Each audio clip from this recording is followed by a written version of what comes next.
Hi hello ಸ್ನೇಹಿತರೆ, ಎಲ್ರಿಗೂ welcome back to my channel. So guys, ಇವತ್ತು ನಾನು ವಿಜಯನಗರ ಸಾಮ್ರಾಜ್ಯದ ಬಗ್ಗೆ ಡಿಸ್ಕಸ್ ಮಾಡ್ತಾ ಹೋಗ್ತೀನಿ. ಸೊ ಸ್ನೇಹಿತರೆ, ಶುರು ಮಾಡೋಣ.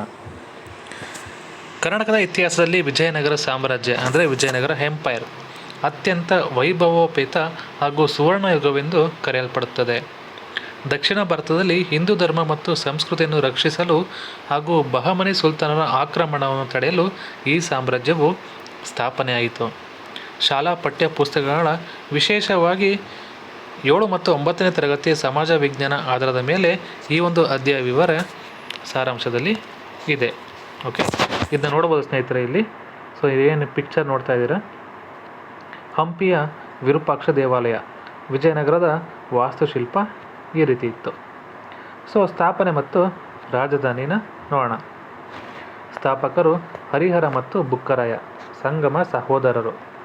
ಸ್ಥಾಪನೆಯ ವರ್ಷ ಕ್ರಿಸ್ತಶಕ 1336. ಪ್ರೇರಣೆ ವಿದ್ಯಾರಣ್ಯ ಗುರುಗಳ ಶೃಂಗೇರಿ ಮಠದ ಜಗದ್ಗುರುಗಳು ಆಶೀರ್ವಾದ ಮತ್ತು ಮಾರ್ಗದರ್ಶನ. ರಾಜಧಾನಿ ತುಂಗಭದ್ರಾ ನದಿಯ ದಂಡೆಯಲ್ಲಿದ್ದ ಹಂಪಿ, ಹೊಸಪೇಟೆ ಹತ್ತಿರ. ರಾಜಲಾಂಛನ ವರಾಹ ಅಂದರೆ ಕಾಡುಹಂದಿ. ಆಳಿದ ಪ್ರಮುಖ ರಾಜವಂಶಗಳು. ವಿಜಯನಗರ ಸಾಮ್ರಾಜ್ಯವನ್ನು ಸತತವಾಗಿ 4 ರಾಜವಂಶಗಳು ಆಳಿದವು.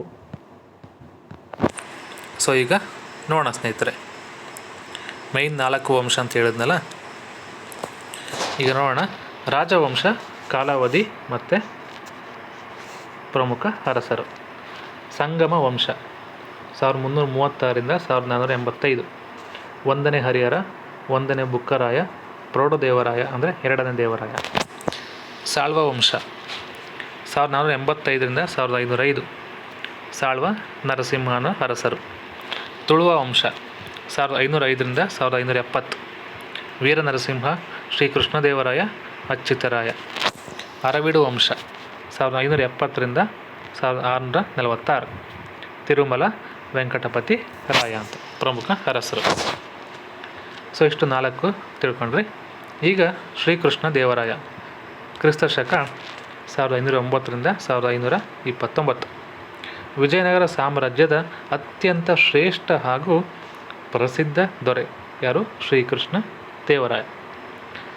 ಸೈನಿಕ ಸಾಧನೆಗಳು. ಉಮ್ಮತ್ತೂರಿನ ಪಾಳೆಗಾರನನ್ನು ಸೋಲಿಸಿದನು. ಬಿಜಾಪುರದ ಸುಲ್ತಾನ ಯೂಸುಫ್ ಆದಿಲ್ ಶಾಹನನ್ನು ಸೋಲಿಸಿ ರಾಯಚೂರು ದೋಆಬ್ ಪ್ರದೇಶವನ್ನು ವಶಪಡಿಸಿಕೊಂಡನು. ಗಜಪತಿ ಪ್ರತಾಪರುದ್ರನನ್ನು ಸೋಲಿಸಿ ಕಳಿಂಗ ಅಂದರೆ ಒಡಿಶಾ ಜಯಿಸಿದನು. ಬಿರುದುಗಳು: ಆಂಧ್ರಭೋಜ, 3 ರಾಯರ ಗಂಡ, ಇವನ ರಾಜ್ಯ ಪ್ರತಿಷ್ಠಾಪನಾಚಾರ್ಯ. ಸಾಹಿತ್ಯ ಸೇವೆಗಳು: ಇವನು ಸ್ವತಃ ಕವಿಯಾಗಿದ್ದು ತೆಲುಗಿನಲ್ಲಿ ಅಮುಕ್ತ ಮೌಲ್ಯದ ಮತ್ತು ಸಂಸ್ಕೃತದಲ್ಲಿ ಜಾಂಬವತಿ ಕಲ್ಯಾಣಂ ಗ್ರಂಥಗಳನ್ನು ರಚಿಸಿದನು. ಇವನ ಆಸ್ಥಾನದಲ್ಲಿದ್ದ 8 ತೆಲುಗು ಕವಿಗಳನ್ನು ಅಷ್ಟದಿಗ್ಗಜರು ಎಂದು ಕರೆಯಲಾಗುತ್ತಿತ್ತು. ತೆನಾಲಿ ರಾಮಕೃಷ್ಣ ಅವರಲ್ಲಿ ಒಬ್ಬರು. ಓಕೆ, ಇದು ಶ್ರೀಕೃಷ್ಣ ದೇವರಾಯರ ಬಗ್ಗೆ. ಈಗ ಆಡಳಿತ ಮತ್ತು ಸಾಂಸ್ಕೃತಿಕ ಕೊಡುಗೆಗಳು ಏನೇನಿತ್ತು? ಆಡಳಿತ ವ್ಯವಸ್ಥೆ. ರಾಜನೇ ಸರ್ವೋಚ್ಚ ಅಧಿಕಾರಿಯಾಗಿದ್ದನು. ಆಡಳಿತದ ಅನುಕೂಲಕ್ಕಾಗಿ ಸಾಮ್ರಾಜ್ಯವನ್ನು ಮಂಡಲ ಅಂದರೆ ಪ್ರಾಂತ, ನಾಡು, ಸ್ಥಳ ಮತ್ತು ಗ್ರಾಮಗಳಾಗಿ ವಿಭಾಗಿಸಲಾಗಿತ್ತು. ನಾಯಕರ ಪದ್ಧತಿ. ಸಾಮ್ರಾಜ್ಯದ ರಕ್ಷಣೆಗೆ ಮತ್ತು ತೆರಿಗೆ ಸಂಗ್ರಹಕ್ಕೆ ಸಾಮಂತರನ್ನು ಅಂದರೆ ಅಮರ ನಾಯಕರು ನೇಮಿಸಲಾಯಿತು. ಆರ್ಥಿಕ ಮತ್ತು ಸಾಮಾಜಿಕ ಜೀವನ. ಕೃಷಿ ಮತ್ತು ನೀರಾವರಿ. ಕೃಷಿಯ ಮುಖ್ಯ ಕಸುಬು. ತುಂಗಭದ್ರಾ ನದಿಗೆ ಅಣೆಕಟ್ಟುಗಳನ್ನು ಕಟ್ಟಿ ಕಾಲುವೆಗಳನ್ನು ತೋಡಿಸಲಾಯಿತು. ಉದಾಹರಣೆ ಕಮಲಾಪುರ ಕೆರೆ. ಸೊ ವ್ಯಾಪಾರ ಯಾವ ರೀತಿ ಇತ್ತು? ದೇಶೀಯ ಹಾಗೂ ವಿದೇಶಿ ವ್ಯಾಪಾರ ಸಮೃದ್ಧವಾಗಿತ್ತು. ಪೋರ್ಚುಗೀಸರೊಂದಿಗೆ ಕುದುರೆ ವ್ಯಾಪಾರ ಪ್ರಮುಖವಾಗಿತ್ತು. ವಿದೇಶಿ ಪ್ರವಾಸಿಗರು: ನಿಕೋಲೋ ಕೊಂಟಿ ಅಂದರೆ ಇಟಲಿಯಿಂದ, ಅಬ್ದುಲ್ ರಜಾಕ್ ಪರ್ಷಿಯಾ, ಡೊಮಿಂಗೋ ಪಯಾಸ್ ಮತ್ತು ಬಾರ್ಬೋಸಾ ಪೋರ್ಚುಗಲ್ ವಿಜಯನಗರದ ವೈಭವವನ್ನು ಹೊಗಳಿದ್ದಾರೆ. ವಾಸ್ತುಶಿಲ್ಪ ಮತ್ತು ಕಲೆ. ವಿಜಯನಗರದ ವಾಸ್ತುಶಿಲ್ಪವು ದ್ರಾವಿಡ ಶೈಲಿಯಿಂದ ಕೂಡಿದೆ. ಪ್ರಸಿದ್ಧ ಸ್ಮಾರಕಗಳು: ಹಂಪಿಯ ವಿರೂಪಾಕ್ಷ ದೇವಾಲಯ, ವಿಜಯ ವಿಠ್ಠಲ ದೇವಾಲಯ, ಕಲ್ಲಿನ ರಥ ಮತ್ತು ಸಂಗೀತ ಕಂಬಗಳು. ಹಜರ ರಾಮಚಂದ್ರ ದೇವಾಲಯ, ಕಮಲ್ ಮಹಲ್, ಆನೆಲಾಯ ಇಷ್ಟು ಪ್ರಸಿದ್ಧವಾದ ಸ್ಮಾರಕಗಳು. ಸಾಮ್ರಾಜ್ಯನ ಪತನ ಯಾವ ರೀತಿ ಆಯಿತು? ತಾಳಿಕೋಟೆ ಕದನ ಯಾವಾಗ? 1565. ವರ್ಷ 1565 ಜನವರಿ 23, ರಕ್ಕಸ ತಂಗಡಿ ಕದನ.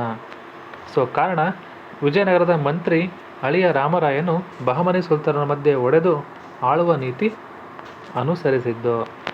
ಯುದ್ಧ: ಬಿಜಾಪುರ, ಅಹಮದ್ನಗರ, ಗೋಲ್ಕಂಡ ಮತ್ತು ಬೀದರ್ನ ಸುಲ್ತಾನರು ಒಕ್ಕೂಟ ರಚಿಸಿಕೊಂಡು ವಿಜಯನಗರದ ಮೇಲೆ ದಾಳಿ ಮಾಡಿದರು. ಪರಿಣಾಮ: ರಾಮರಾಯ ಕೊಲ್ಲಲ್ಪಟ್ಟನು. ಸುಲ್ತಾನರ ಸೈನ್ಯವು ವೈಭವೋಪೇತ ಹಂಪಿ ನಗರವನ್ನು ಕೊಳ್ಳೆ ಹೊಡೆದು ನಾಶಪಡಿಸಿತು. ತದನಂತರ ಅರವೀಡು ವಂಶದವರು ಪೆನುಗೊಂಡ ಮತ್ತು ಚಂದ್ರಗಿರಿಯಿಂದ ಆಳಿದರೂ ಸಾಮ್ರಾಜ್ಯವು ಹಳೆಯ ವೈಭವವನ್ನು ಮರಳಿ ಪಡೆಯಲಾಗಲಿಲ್ಲ.